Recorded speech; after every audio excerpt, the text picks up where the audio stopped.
Hi, good morning. So, yun nga. Mag-8 pa lang. Nandito na kami sa may Tiffany Falls. Ito talaga yung inuna namin dahil chinek nga namin sa online. Sabi nila mahirap nga daw mag-park dito. So, mukhang ito lang kasi, itong stretch na to, dito lang pwede mag-park. And so far, dalawa pa lang kami dito. Dalawang sasakyan pa lang. Pero ngayon nga, ayan, naka-jacket na sila.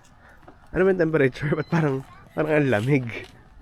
Wala na halos. 10. Ilan? 10 degrees. Dahil yun, siguro dahil maaga pa. Pero sabi nila, ilang minutes ba yung pag-akyat dito? 3 to 5 minutes lang. 3 to 5 minutes lang. And then after that, baka punta nga kami dun sa dun sa pinaka-shore dito. So check na lang namin kung anong meron dun. And so, is it cold? Bagong gising ka ba? Tubig. Mamanda dalhin. Ako rin mag-jacket ako, lamig. Oo nga. Ha? Tubig ba? Dala ka ng tubig. Let's go. No. Yan. So mukhang may bayad pala itong parking. Magkano to? 11.50? To the holiday. What? Ano sabi niya? Press green button to pay. Asan yung green button? Okay. Press green. Yan, ito yung map. Simulan na namin umakyat. So sabi ni Jamie, 5 minutes lang. 5 minutes lang ba? Sabi. Let's go. Let's go, guys. Sayang, wala kami nadaan ng Tim Hortons. Bilisan namin ng kape. Dahil nagbaon kami na ito, nung pandesal na may May ganito, peanut butter. Tapos yung iba may cheese.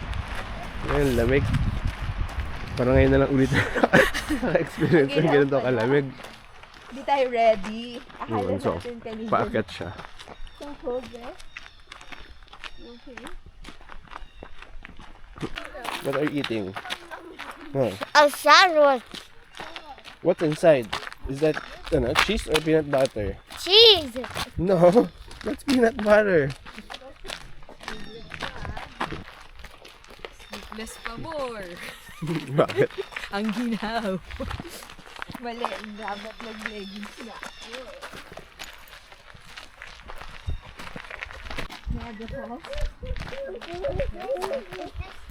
Parang meron bridge dito. Ang lamig. Yan, si Sky. Umiiyak. Nadapa kasi. Sky, is it ouchy? Oo. Yan, medyo delikado lang kapag may kasamang bata. Dahil medyo makitid yung daanan. Pero buti na nga lang, wala pa masyadong tao ngayon. Pero siguro maya maya, baka marami rin dahil yun nga, may warning na nga dun sa online. Ayan, nakarating na kami sa best part. So ito na siya.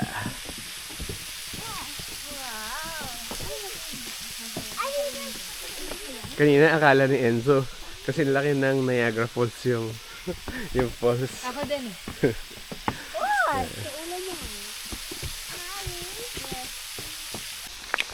Medyo mabato kasi rito. Yung papalapit dun sa falls. Okay lang kayo? Yung dalawa sa picture pa dun sa taas.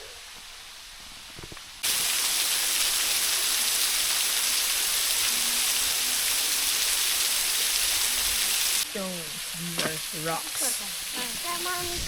You say hi, Sky. Picture daw si Gino. Picturean mo daw si Gino! Yes. Picturean mo daw si Gino. Tingnan mo.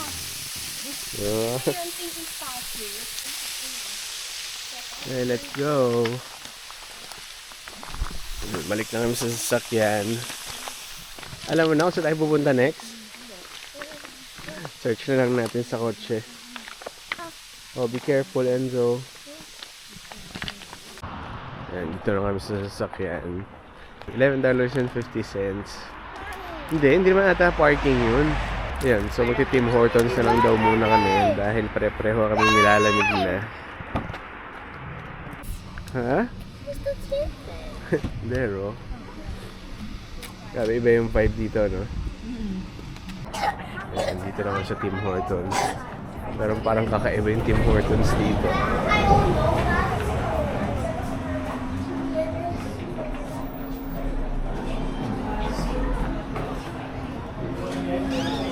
My jackpot? So, Yan, into a nice kakapunong shower. kami ngayon. Ano, diretso na ba tayo doon? Or... Pwede.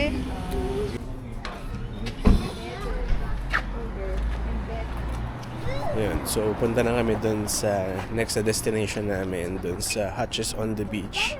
May imimit lang kami doon sandali. It's better than we at 14.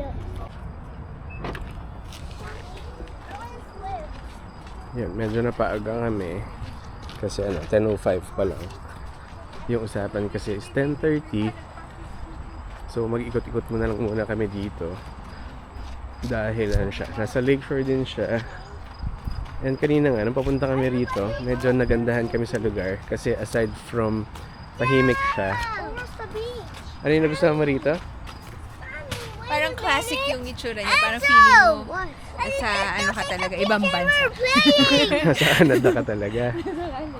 Hindi, yun nga, kasi medyo tahimik dito. And iba lang yung vibe. Oo, tingin tayo doon.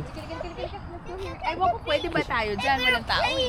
Ayun, siguro. Watch your step, watch your step. Sandal siya eh. This is Enzo, gusto maligo. You wanna swim? Kinata! Yan, si Sky din. Tatanggal ng jacket. Pero kasi niya, medyo mainit na. Yan, mataas na kasi yung araw. Enzo, your shoes! Enzo! Pero hindi ko alam eh. Pwede kaya mag-swimming dito? Wala akong nakikita. Ayun nga eh. Kasi walang swimming. So, hindi namin alam kung pwede. Pero wala naman kaming plano kasi Marami tayong wala dala. kaming dala. Tingin lang. Ako mag-bike. Ayan. Bike tayo kung mag-bike ka. Yung dalawa gusto mag-bike. Oo So, nga. chinek namin. Meron isang QR. $9 So, $9 pala siya per hour. Or 15 cents per 15 minute. cents per minute. Pero ano yun, by the hour yung bayad or pwedeng by the minute? Baka by the hour. Ah, So, lakad lang kami papunta doon. Ayun, sayang. Kasi meron doon, dala nila yung mga upuan lang nila. Tapos, andun lang sila sa ilalim ng puno. talagang hindi ko pa marunong. Kaya nga eh. So, yung mga tao rito, May wedding ay, ceremony. may wedding. 3 p.m. to 6 p.m. Pero may naliligo naman pala. Pero hindi ko alam kung dapat ba may certain area ba na pwede maligo lang. Dahil dun nga sa kaninang pinanggalingan namin, mabato siya. And walang naliligo. Pero dito, may mga nakikita na kami. Yan, so nandito na kami sa Hutches on the Beach. So hindi namin alam kung ano yung mga pagkain dito. Pero check na lang natin mamaya. Yan, so kakabukas lang pala niya ng 11 a.m. So mukhang pinupuntahan talaga to dahil may pila siya. Itong dalawa nakaupo na dyan. So ganun pala dito, o-order ka muna bago ka makakaupo doon. So sabi nila, yung best seller daw dito is yung fish and chips. Yung ba yung orderin mo? Fish and chips ako. Tsaka yung burger na Tsaka lang. burger. Share na tayo. Yeah. Hi. Ayan, ganda. So siguro hiwalay na lang kami kasi hindi kami kakasya sa isang table. Ayun, and overlooking nga dun sa beach. Ayan, ito yung food namin. Ang daming fries. Talaga. Ayan, bili naman kami ng ice cream. Ayan, umorder na sila. Ito may laruan dito. Like it. I like it. How does it So taste ito, like? cookie dough. Brownies. Brownies. Tastes like... Wow. Wow! What did you get? I think that's blueberries. Is it? I don't think so. I think it's birthday cake. Is it? Yun, tapos na kami kumain. So, ayun, marami pala talagang taong kumakain dito dahil kanina puno sa loob. And then dito sa labas, may mga benches din na pwede kang kumain dito. Yun, so kumain nga kami dito. Minit namin si Miss Verna na yun nga, patuloy na sumusupport sa channel natin. And again, syempre gusto na magpasalamat kay Miss Berna dahil siya yung nag-treat sa amin for lunch today. Hanggang dessert, trinit Kaya nga, tayo. nakakahiya eh. Kasi, para originally, sabi niya lang sa akin na pupunta nga tayo ng Hamilton. Message ko siya. Yeah. Pero hindi ko naman alam na iti-treat niya tayo. So again, Miss Berna, Super thank you. thank you Nice ulit. to meet you din. Yan, and of course, syempre gusto ko rin magpasalamat kay Ina kasi nabanggit nga ni Miss Berna na nanonood din siya sa channel ni Ina. So kanina, tinawagan ko siya over Facebook Messenger. So again, Ina, salamat sa sa support. Totoo. Yan, so ngayon, iwan lang namin tong, ito kasi may takeout pa kami, pero iwan lang namin tong mga to dahil, yun nga, so tayo punta? Magbabike muna tayo Magbabike? before natin i-meet Yeah, si iwan mo Tita sa Ellie. loob. And then mamaya nga, maaga pa naman, and busog pa rin kami dahil ang dami nga namin kinain kanina. So masarap yung fish and chips dito. Tapos ano ba yung order natin? Burger. Tapos yung ice cream, yun, tigi-tigisa rin kami, nakakahiya. And yun, hopefully makabalik nga kami dito sa Hamilton. Actually, first time ko lang pumunta rito eh. Kasi, And I think you fell in love with the oo, kasi yun nga, medyo tahimik nga dito. Pero hindi ko alam sa buong area dito sa Hamilton kung ganun pa rin. Pero yun nga, sinasuggest niya. Tsaka like yung na-meet nga namin last week, no? Yeah. Na parang okay din daw dun sa area ng Stony Creek. But we'll see. So yun, mag-iikot-ikot na lang muna uli kami dahil kanina nga maaga pa. Kaya wala pa masyadong activity dun sa may, sa may lakeshore. Oh, hindi. Kasi namiss ko na si Tita Ellie dahil ang tagal na rin natin siya hindi pa nakikita. And hindi pa natin napapakilala si Francine sa kanya. Oo nga. Kasi yun pala si Francine.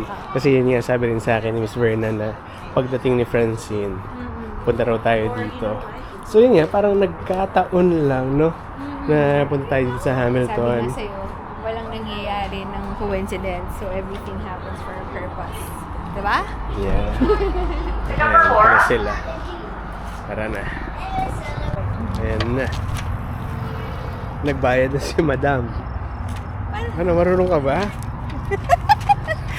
Ano ba to? Parang masyadong mababa para sa'yo. Ayan, so 1 hour lang sila magbabike. Ikaw, Se. Sige siya na. Oh, parang hindi pa ata marunong to. Sandali! Wait! Oh no! Oh no! Come back! Come back! Ayan, dalawa na sila. 45 minutes. Ano, 1 hour lang ha? Less than an hour. Okay. Since we've ridden a bike. Ayan, kami ni Enzo. Ayan, jogging. Enzo, wait! Let's wait for mommy. Ayan naman. Ito si Sky nasa likod. Baka mahulog yan. Meron nakaangkas sa likod ko. Ay, nako. I wanna try Ayan, that. Sarah. Hey, welcome guys to my channel. And we're eating nerds and Daddy's bad at riding the bike. He's driving the bike with other people. Look, riding with the bike with people. But you can't see them because they're too far, so I want some nerds. Hey, you're meddling.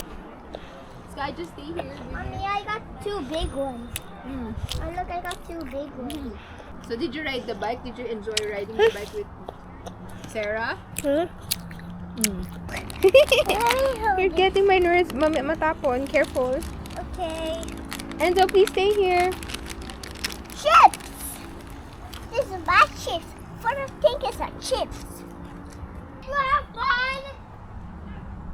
No. And I'm using your camera. Pwede mo ata i-adjust yung ano niyan eh. Yung gear. Ano ba yan? Pwede mo i-adjust para mas mabigat. Di ba pag umaakyat parang ang bigat-bigat niya? Oo nga, nahirapan din ako dyan. Yan, so nandito na kami sa last stop namin today, dito sa bahay ni Tita Ellie. So, dito kami mag-dinner and then after that, diretso na kami uwi kasi medyo late na. Pero kanina nga, ang dami na namin napuntahan. Nagpunta na kami ng Winners, Marshall, Sila Sera, nagpunta sa thrift stores kasi yun nga, naghahanap kami ng gamit kay Sky kasi pasukan na nga nila sa Tuesday. Yun, so nandito na nga kami sa bahay. Pero hindi na kami nakapag-video kanina sa bahay ni Tita Ellie dahil syempre medyo nakakahiya. Eto, ano sabi mo sa araw natin ngayon? Tiring, pero ang ganda.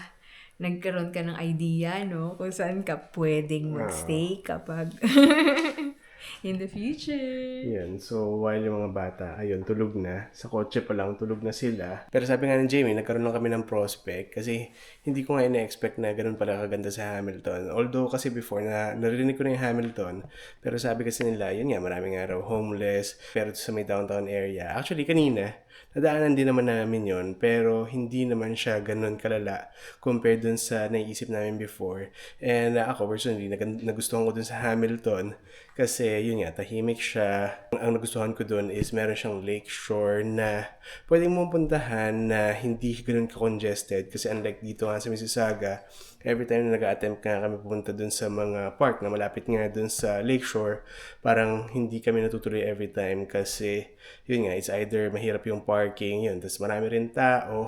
Pero yung kanina nga, nakakatuwa dun sa area dun kasi parang feeling ko andun na lahat dahil tahimik siya. And Tapos then, kapag gusto mong mag-window shopping, meron naman din mga place na parang heartland din na pwede kasi mong kanina, puntahan. hindi lang kami nakapag-video, pero nakapunta na kami dun sa Winners, sa Marshall, Marshalls. sa Marks. So marami rin palang stores doon. Pero hindi na kami pwede nakapag-video dahil akala namin, titingin-tingin lang kami. Tsaka actually, meron din magandang lugar dun sa Ancaster na hindi na natin na-explore yung vibe nung place. Ang ganda-ganda niya. Sinasabi ko nga sa'yo, yun yung napipicture ko na future natin, na magkaroon ng house in the future. Parang gusto ko lang bungalow, parang ganun, diba? So, yun. Kasi yun nga, kanina, tinur kami ni Tita Ellie tsaka ni Tito Eric doon sa area nila. And dami namin nakita na magagandang bahay doon na hindi man siya ganun kalaki kasi majority doon sa area nila is puro bungalow yung bahay. Even yung house nila Tita Ellie, di ba? Parang pag nakita mo, yung backyard na, ang laki. So, parang ang sayang uupo ka lang doon in the morning and have coffee. So, yun yung lifestyle naman na gusto natin together, diba? Tsaka sabi ko nga kanina kay Tita Ellie, no, na nung ibebenta nga nila yung bahay nila dito sa Mississauga, parang medyo nanghinayang ako sa bahay nila kasi parang I think sila yung first owner, tapos maganda pa talaga yung bahay nila. Pero nung nakita ko yung bahay nila kanina, parang mas okay pala rito, parang mas napaganda pa. Mas mo siya. Kasi yung facade nga nung house nila, parang hindi mo iisipin na when you go inside, modern yung inside niya. Kasi yung facade, iisipin mo, medyo classic yung style niya, vintage style, ganun. So pagpasok mo, modernized kasi pinarenovate na pala nila yon. So, very nice, very nice.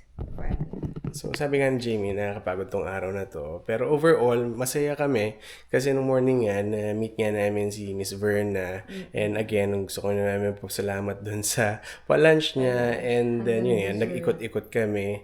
And then after that, nagpunta naman kami kay Tita Ellie. So again, Tita Ellie, thank you ulit dun sa pa-dinner mo. So, masarap talaga yung niluto mo na, roast beef. Yes, And roast then beef. yung And then cake may pansit. niya. Yung cake niya, ang sarap. Parang Black Forest na strawberry cake. Ang sarap. Yeah. So, sobrang nag-enjoy yung mga bata. Ayan. Kanina, ang gulo-gulo nila doon. Pero pagdating sa kotse, ayun, tulog na. Oo. Pagdating sa kotse, tulog na nga sila. Ayan. So, they had so much fun. Thank you ulit, Miss Verns, for meeting with us and spending time with us today. Na-inspire kami sa story mo. And yan. So, hopefully, makavisit kami ulit kami sa inyo. Hamilton. Yes, and this time, makilala naman namin yung husband mo. Ayun, diba? So, yun lang. Yun. So, ngayon nga, medyo pagod na kami pare-pareho. And bukas uli, pupunta naman kami sa Guelph. So, siguro dito ka na naman ulit tatapusin itong video. So, again, thank you for watching and I'll see you in my next video. Bye!